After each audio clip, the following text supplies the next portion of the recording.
আজ ৩ বছর পর মুখোমুখি হলাম আমার স্বামীর, যার সাথে আমি ৩ বছর ধরে সেপারেশনে আছি। বলা বাহুল্য যে আমাদের এখনো ডিভোর্স হয়নি। আমার স্বামীর কোলে একটা ১.৫ বছরের বাচ্চা মেয়ে আছে। বাচ্চাটা যদিও আমার নয়, বাচ্চাটা আমার স্বামীর দ্বিতীয় স্ত্রীর, যার কারণে ৩ বছর আগেই আমার সংসার জীবনের ইতি ঘটেছিল। আমি দেখতে খুব একটা খারাপ ছিলাম না, কালোও না, খাটোও না, সুন্দর, স্মার্ট এবং লম্বা। তথাকথিত সমাজ ব্যবস্থায় যাকে সুন্দরী বলে আমি ঠিক সেটাই ছিলাম। প্রিন্সেস ডায়নার একটা বিখ্যাত উক্তি আছে না, যে আমি যাকে ভালোবেসেছিলাম সে ছাড়া গোটা পৃথিবী আমাকে ভালোবেসেছিল। প্রিন্সেস ডায়না তো কোনোভাবেই কম ছিলেন না, না রূপে না আভিজাত্যে। এমন কোনো দিক নেই যে দিকে সে স্মার্ট ছিল না। এত কিছুর পরেও তো তার স্বামী তাকে ঘরে রেখে বাইরে অন্য নারীর প্রতি আসক্ত হয়েছিল, আর সেখানে কিনা রইল বাকি আমার স্বামী। আসলে সুন্দর অসুন্দর এই জিনিসগুলো কিছুই না। যেই পুরুষের মেন্টালিটি আর চরিত্র দুইটাই খারাপ, ঘরে সুন্দরী হুর পরে রেখেও সে বাইরে পরনারীতে আসক্ত হবেই হবে। রিলেশন করে বিয়ে করেছিলাম আমি আর সাইমন। বিয়ের আগে আমাদের ৪ বছরের রিলেশন ছিল। বিয়ের মাত্র ২.৫ বছর পরেই তার মনে হচ্ছে আমার সাথে নাকি আর সংসার করা সম্ভব না। সে দ্বিতীয় বিয়ে করতে চায় তার অফিসের এক কলিগকেই। যেদিন সে আমাকে কথাটা বলেছিল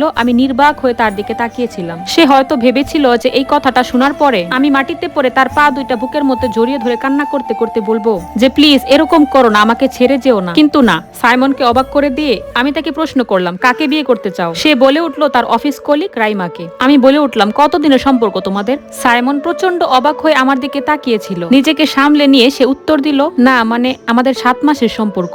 ও আচ্ছা, ৭ মাসের সম্পর্ক, ভালো তো, বিয়ে করো, আমার কোনো সমস্যা নেই। তারপর আমি বলে উঠলাম আচ্ছা সাইমন, আমাদের বিয়ের আগে কতদিনের জানি সম্পর্ক ছিল? সে বলে উঠলো হঠাৎ এই প্রশ্ন।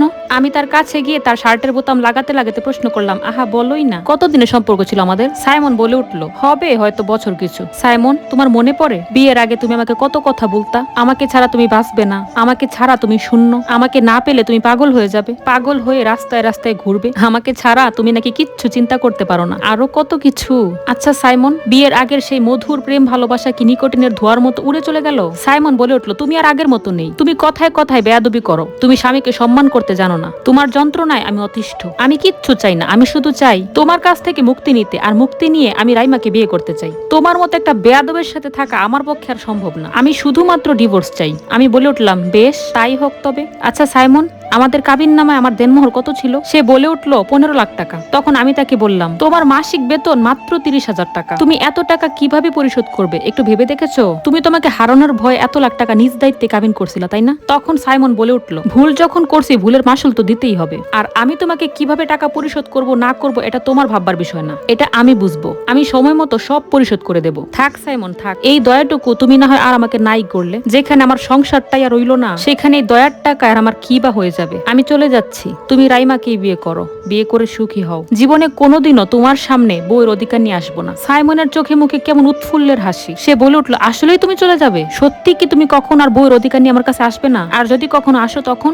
আমি অবাক দৃষ্টিতে তার দিকে তাকিয়ে রইলাম। আমি বলে উঠলাম আমি কথা দিয়ে কথা রাখি, আমি বেঈমান না, আর আমি যে বেঈমান না সেটা তো তোমার চেয়ে ভালো আর কেউ জানে না সাইমন। সাইমন বলে উঠলো হ্যাঁ তা ঠিক বলেছো, তুমি বেঈমান না কিন্তু তুমি বেয়াদব, আর তোমার মা তার চেয়েও বড় বেয়াদব। বেয়াদবের ঘরে জন্ম নিছে আরেক বেয়াদব। ঠিক আছে তুমি কালই চলে যাও, তুমি এই বাসা ছেড়ে চলে না গেলে আমি রাইমাকে বিয়ে করে এই বাসায় উঠাতে পারবো না, ওকে অন্য কোথাও উঠাতে হবে। সাইমন বলে উঠলো তুমি এত সহজে কিভাবে রাজি হয়ে গেলা? আমি ভাবতেও পারি নাই তুমি এত সহজে রাজি হয়ে যাবা। ভাবছিলাম তুমি হয়তো আমার হাতে পায়ে ধরে কান্নাকাটি করবা আর আমাকে বারবার বাধা দিবা। কি আশ্চর্য, আমি নিজেকে বিশ্বাসই করাতে পারছি না। তার এক কথা শুনে আমার প্রচন্ড হাসি পেল। অনেক কষ্টে নিজের হাসিটাকে সামলে গলায় কাঠিন্য এনে আমি বললাম আমি কেন কান্না করব? আমি কোনো অন্যায় করেছি না কোনো ভুল করেছি যে আমি ভীরুর মতো কান্না করব? সময় বলে দিবে যে কে কার পায়ে ধরবে। সাইমন ভুলে যেও না পৃথিবীটা গোল, আমি তো সেই দিনের অপেক্ষায় আছি যে দিনটা আবার এদিন ঘুরে আসবে। সাইমন কথাটা শুনে অট্ট হাসিতে মেতে ওঠে। নাইস জোকস, দিবা স্বপ্ন দেখো তুমি। রাইমা তোমার চেয়ে কোটি গুণে ভদ্র একটা মেয়ে, তোমার মতো বেয়াদব না। আর একটা বেয়াদব যে স্বামীকে সম্মান করে না তার সাথে আর যাই হোক সংসার না। আর রাইমা আমাকে প্রচন্ড ভালোবাসে। আমি সাইমনের কথা শুনে হেসে উঠলাম আর বললাম যেখানে ৬.৫ বছরের একটা শক্তিশালী সম্পর্ককে এতটা তুচ্ছ ভেবে তুমি আমার আত্মবিশ্বাসের উপর লাথি মেরে একটা পরনারীর প্রতি আসক্ত হয়েছো, সেখানে মাত্র ৭ মাসের সম্পর্কে তোমার এতটা আত্মবিশ্বাস। বাহ সাইমন বাহ, চমৎকার। সাইমন বলে উঠলো হ্যাঁ, কারণ আমরা দুজন দুজনকে অসম্ভব ভালোবাসি, আর রাইমা সবার মতো না, ও সবার চেয়ে আলাদা। তাহলে সাইমন আমার সাথে যেটা করেছো সেটা শুধুমাত্র কি টাইম পাস ছিল? তুমি যা ভালো মনে করো। আমি তো অনেক কিছু ভেবেই বসে আছি। আমি তোমার পতন দেখার অপেক্ষায় অধীর আগ্রহে বসে থাকবো সাইমন। সাইমন রুম থেকে বের হয়ে যায়। এতক্ষণ আটকে রাখা কান্নাগুলো আমার উপচে বের হয়ে আসছে। প্রচন্ড কান্নায় আমি ভেঙে পড়ি। হাউমাউ করে কান্না করতে থাকি আমি। আমার এত সুন্দর সাজানো গোছানো সংসারটা ছেড়ে আমি চলে যাব? কোথায় যাব আমি? ঘরের প্রত্যেকটা জিনিসপত্র আমি নিজ হাতে একটা একটা করে সাজিয়েছিলাম। এই ঘর, এই সংসার সব ফেলে আমি চলে যাব?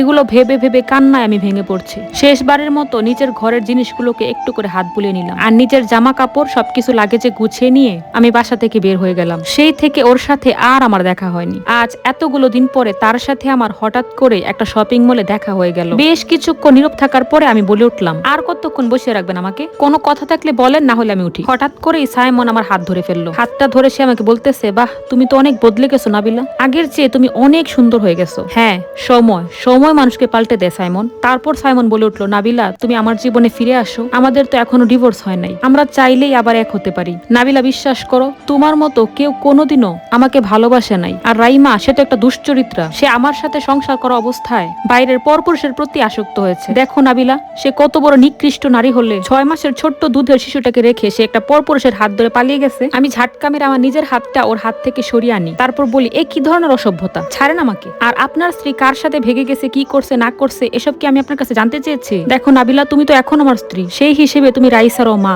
তুমি প্লিজ আমার জীবনে আবার ফিরে আসো। তখন আমি তাচ্ছিল্যে সুরে বললাম, হ্যালো মিস্টার সাইমন, এটা আপনার মেয়ে, আমার নয়। আপনার মেয়ের দায় দায়িত্ব কেবল আপনার, আমার নয়। আর কি বলতেছেন? আপনার লাইফে ব্যাক করতে? কেন কেন ব্যাক করব? আপনার স্ত্রী অন্য কারোর সাথে ভেগে গেছে বলে? মেয়েকে একা একা মানুষ করতে পারতেছেন না বলে? বাহ, আপনি যেভাবে আমাকে ভালোবেসে বিয়ে করে আমাকে আপনার ঘরে রেখে বাইরে পরকীয়ায় মেতেছিলেন, ঠিক তেমনি আপনার স্ত্রীও আপনাকে ঘরে রেখে বাইরের পরপুরুষের সাথে পরকীয়ায় মেতে উঠেছে। রিভেঞ্জ অফ নেচার বলে একটা কথা আছে, জানেন তো? কাউকে বিন্দু মাত্র ঠকালেও প্রকৃতি সেটা কোনো না কোনো ভাবে আপনাকে ঠিক ফিরিয়ে দিবে। আপনার মনে পড়ে একদিন আপনাকে বলেছিলাম যে একদিন না একদিন আপনাকে আমার কাছে ফিরতেই হবে। সবকিছু ঠিক ঠিক মিলে গেল তো? যাই হোক, আমি আপনাকে ডিভোর্স লেটারটা পাঠিয়ে দিব।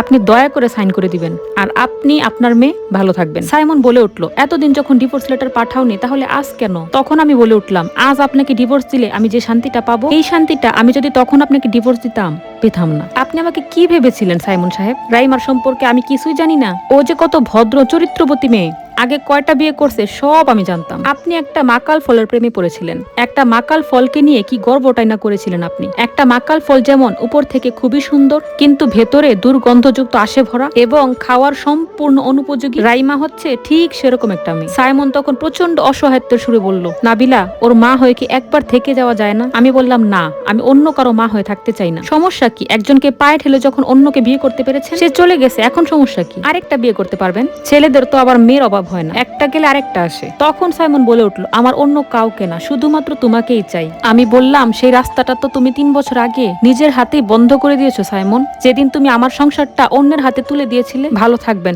আর অযথাই আমার কাছ থেকে কোনো প্রত্যাশা রাখবেন না। প্রত্যাশা রেখে কোনো লাভও নেই, কারণ আমি কখনোই ফিরবো না। কথাটা বলেই আমি বাইরে বের হয়ে আসি, আর একটা শান্তির নিঃশ্বাস ফেলি। আজ এতগুলো দিন পরে অপেক্ষার অবসান অবশেষে তবে ঘটলো। মানুষের দীর্ঘশ্বাস যে আসলে মানুষের জীবনে লেগে যায়, এটাই বুঝি তার প্রমাণ। মানুষকে যদি কষ্ট দিতে চান, তাহলে খুব যত্ন করে কষ্ট দিবেন। তবে একটা কথা কি জানেন? নিজেকেও তৈরি রাখবেন, হ্যাঁ, ভবিষ্যতের জন্য। আপনি যদি কাউকে কষ্ট দিয়ে থাকেন, সেটা দুনিয়াতে 3-এর 1 ভাগ হলেও আপনি ভোগ করে যাবেন। গোলাকার এই পৃথিবীতে আপনার দেওয়া কষ্টটাই একদিন না একদিন ঠিক আপনার কাছেই ফিরে আসবে।